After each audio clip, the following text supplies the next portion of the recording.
Hey everyone, this is Mustaqim and welcome back to my YouTube channel. তো I সবাই ভালো আছেন। তো আজকের ব্লগটা হচ্ছে আমার বাইকের আজকে থার্ড পেড সার্ভিস। তো এর আগের সার্ভিসগুলো দেখানো হয়েছে, তো আজকে সার্ভিসটাও দেখাবো, কিন্তু মোটো ব্লগ করা হবে না, কারণ বাইরে প্রচুর বৃষ্টি কিছুদিন যাবৎ। আমি বাইরে ওরকমভাবে ব্লগ করতে পারতেছি না, বাইরে ক্যামেরা নিয়ে যাওয়াটা রিস্ক, গাড়ি ওরকমভাবে বের করা হয় না যদি বেশি প্রয়োজন না হয়। তো আজকে সার্ভিসিং ডেট, মোটো ব্লগ করা হবে না, ডিরেক্ট আমরা ওইখানে যাই, তারপর দেখি কী কী করা হয়, কী কী চেঞ্জ করা হয়, ওই বিষয়ে আপনাদের সাথে আলোচনা হবে। বাইরে প্রচুর কাদা পানি, তো আসার সাথে সাথেই আমাদের বাইকটা ভালোভাবে ওয়াশে দিয়ে দিল, ওয়াশ করার পর সার্ভিস করা হবে। দুইটা সমস্যা পাওয়া গেছে। তো প্রথমটা হচ্ছে চেন স্পকেটের অবস্থা অনেক খারাপ, একদম ক্ষয় হয়ে গেছে। তো এটা অন্যভাবে ইউজ করা হয়েছিল, এই জন্য আর কি তাড়াতাড়ি ক্ষয় হয়েছে। আর ওরকমভাবে আমি চেনও লুপ করতাম না, আর রাস্তায় অনেক পানি থাকাতে বারবার লুপ করাও হয় নাই। তো চেন থেকে একটা আলাদা কিট কিট সাউন্ড হতো।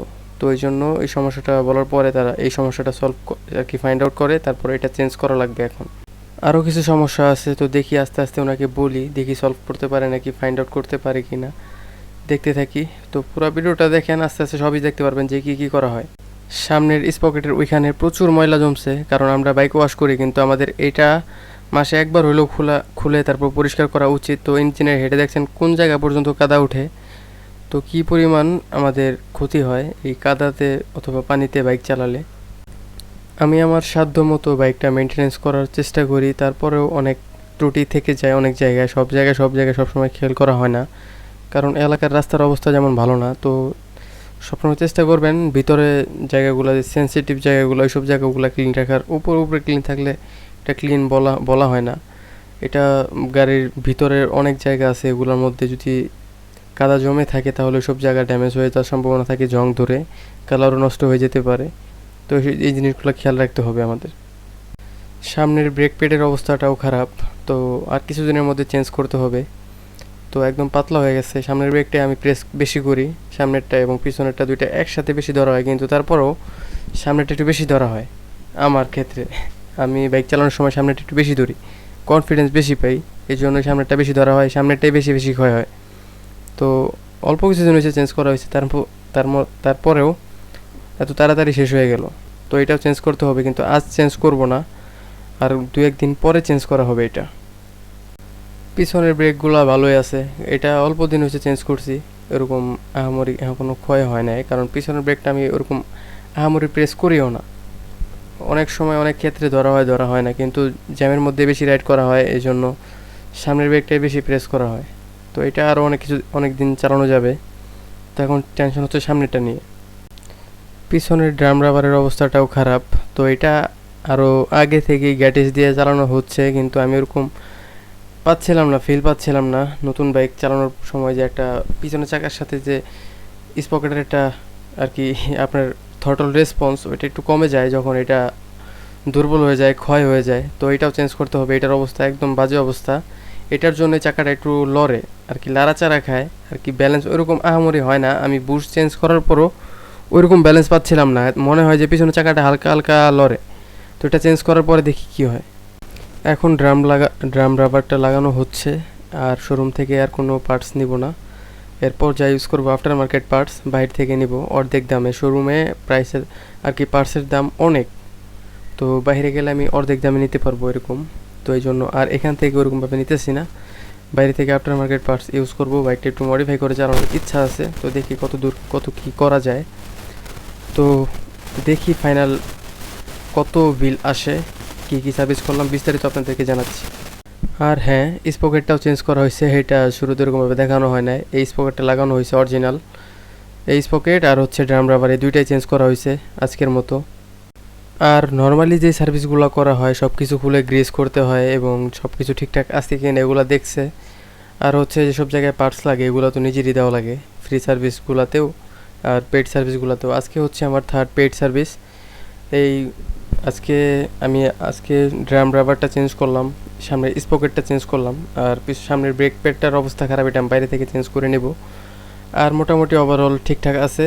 তো একটা সমস্যা ছিল, এটাও সমাধান হয়ে গেছে, যে অল্প গিয়ারে আর কি 2 নাম্বার গিয়ারে যদি 20-25 টানতাম, তো ওই সময়টাতে একটা টিক টিক আওয়াজ হতো আমার বাইক থেকে আর কি কোন জায়গা থেকে আসতো ওরা বুঝতে পারতাম না। তো টেস্ট রাইডতে দেখতে পেলাম যে ওটা সলভ হয়ে গেছে। ওটা মেবি হচ্ছে সামনের স্পকেট থেকে আসতো, স্পকেটের সমস্যা ছিল। এটা অনেক জায়গায় অনেক মেকারকে দেখানোর পরে তারাও একই কথা বলতেছিল, আর এটা চেঞ্জ করার পরে ওই সমস্যাটা আর হয় নাই। তো এই ছিল আজকের ভিডিওতে। আজকে দেখতেই পারলেন যে কি কি সমস্যার সমাধান করলাম। আসছি অনেকক্ষণ যাবৎ, 3 ঘন্টা বসে থাকার পর। সবসময় যার থেকে কাজ করাই উনি আজকে একটু বিজি ছিল। আমি যখনই আসি তখনই উনি বিজি থাকে। সাইমন ভাই খুব ভালো কাজ করে, এই জন্য ওনাকে ছাড়া আমি আমার বাইক কারো হাতে ওরকমভাবে খুলতে দিই না। যদিও আজকে ধৈর্য হারা হয়ে গেছিলাম, তো তারপরেও উনি চলে আসছে। তারপর উনিই সব করছে, আর জাস্ট ওরা খালি সব খুলছে আর উনি সব সমস্যা ঠিকঠাক করে ফাইন্ড আউট করে তারপর আবার জায়গা মতো লাগাই দিয়েছে সব কিছু। তো আজকের ভিডিওতে আমরা ড্রাম রাবার চেঞ্জ করলাম, সামনের স্পকেট চেঞ্জ করলাম, আরও কিছু কিছু সমস্যা ছিল এগুলো সমাধান করলাম। আর যা যা করা হয়েছে ওগুলো নর্মালি যে সার্ভিসগুলো করা হয় এগুলাই সব কিছু গ্রিস করে এবং একটু ওয়াশ টোয়াশ করে দেয়, এয়ার ফিল্টারটা ক্লিন করে দেয়, জাস্ট এগুলাই। আর ব্রেক প্যাডগুলো ঠিকঠাক আছে কিনা এগুলো দেখে, টায়ার প্রেশার ঠিকঠাক আছে কিনা এগুলো দেখে, নর্মালি যে সার্ভিসগুলো করে এগুলাই। আর যদি কোনো সমস্যা থাকে এগুলো আপনারা বলবেন, এগুলো সমস্যার সমাধান করে দিবে। আর পাশাপাশি হচ্ছে দেখবে যে টায়ারে প্রেশার ঠিকঠাক আছে কিনা, আর কোনো সেন্সরে কোনো প্রবলেম হচ্ছে কিনা এগুলো দেখে। আপনি যত পারবেন আপনি সমস্যাগুলো ফাইন্ড আউট করে এগুলো আলাদাভাবে লিখে রাখবেন, কারণ আপনি যখন ওনাদেরকে এগুলো বলবেন ওনারা জাস্ট ওগুলাও সলভ করবে।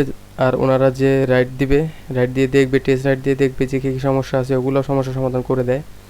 বাইকের একটু বয়স হলে বাইকের অনেক ধরনের সমস্যা হতে পারে, তো এগুলো আমাদের উচিত, আমাদের তাদের হেল্প করা উচিত। আমরা এগুলা যদি ওরকমভাবে মনে না থাকে, যদি সমস্যা পান ওগুলো লিখে রাখবেন যদি সার্ভিস ঘনিয়ে আসে তখন। আর যদি পরিচিত মেকার থাকে অথবা সার্ভিস সেন্টার আশেপাশে বাসা হয় তাহলে দেখাবেন বাইক, কারণ বাইকের একটা ক্ষুদ্র সমস্যা ওটা ফালায় রাখলে ওটা আস্তে আস্তে আরও বড় রূপ নেয়। তো আমাদের উচিত সবসময় বাইকের প্রপার সার্ভিস মেনটেন করে বাইকটা ওকে করে রাখা, কারণ একটা ইলেকট্রনিক জিনিস এটা কখন কি হয়ে যায় ওরকমভাবে বলা যায় না। শেষ পর্যন্ত আমার বিল আসে 1075 টাকা, আর ওনারা 1 টাকাও ডিসকাউন্ট দেয় না।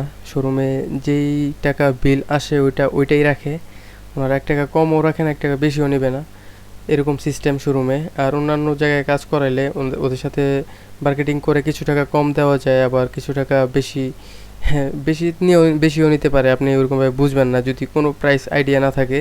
তো আমি যেহেতু এই লাইনে কাজ করার ইচ্ছা আছে, আমার সব পার্টস সম্পর্কে ওরকম ধারণা আছে এবং বাইকের প্রত্যেকটা পার্টস সম্পর্কেও আমার ধারণা আছে। আর আমি এই রিলেটেড ভিডিও বানাই, আমি মোটর ব্লগ লাইনে আছি, এই জন্য আমার আরও হেল্পফুল হয়। আমি আমার জন্য জানি এবং আপনাদেরকেও জানাতে চাই, এই জন্যও জানি।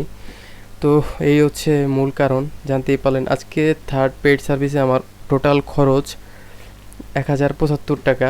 আরও লাগতো যদি আমি ব্রেক প্যাডটা চেঞ্জ করতাম, আরও কিছু অ্যাড হইতো। তো এটা আমি চেঞ্জ করি না, ওইটা আমি বাইরে থেকে করিয়ে নেব, ওইটাও এই সার্ভিসের রিলেটেড খরচ। তো বাইক সবাই দেখে শুনে চালাবেন, আর যারা নতুন তারা অবশ্যই বাইকটা ভালোভাবে মেনটেনেন্স করবেন, তাহলে ভালো একটা সার্ভিস পাবেন বাইক থেকে। সার্ভিস শেষে আমরা বাসায় আসলাম। তো সবসময় তো আমি বাইকেই মোটো ব্লগ করারও তো অবস্থায় আমরা এন্ডিংটা দিয়ে দিই। তো আজকে যেহেতু ওইরকমভাবে মোটো ব্লগ করা হয় নাই, ক্যামেরাটা এমনি সাথে নিয়ে গেছিলাম জাস্ট কী করা হয়েছে, কী খরচ হয়েছে, কত টাকা খরচ হয়েছে এগুলো দেখানোর জন্যই। তো আজকের ব্লগটা ছিল এই পর্যন্তই। তো আজকে ফুল ভিডিওতে তো আপনারা দেখলেনই কী করলাম, কত টাকা খরচ হলো, সব কিছু এভরিথিং দেখতে পারলেন। আর কী প্রবলেম ছিল এগুলো সলভ হয়ে গেছে। তো আজকে ভিডিওটা আর বেশি বড় করব না, এখন থেকে শর্ট ভিডিও বানাবো, কারণ বেশি লং ভিডিও করলে ওরকম বেশি ভিউজ আসে না, অনেকে ওরকম লং টাইম ধরে দেখতে চায়ও না। তো আজকের ব্লগটা এই পর্যন্তই। যারা চ্যানেলে নতুন তারা অবশ্যই চ্যানেলটা সাবস্ক্রাইব করবেন, যারা পেজে নতুন সবাই পেজটা ফলো করতে ভুলবেন না।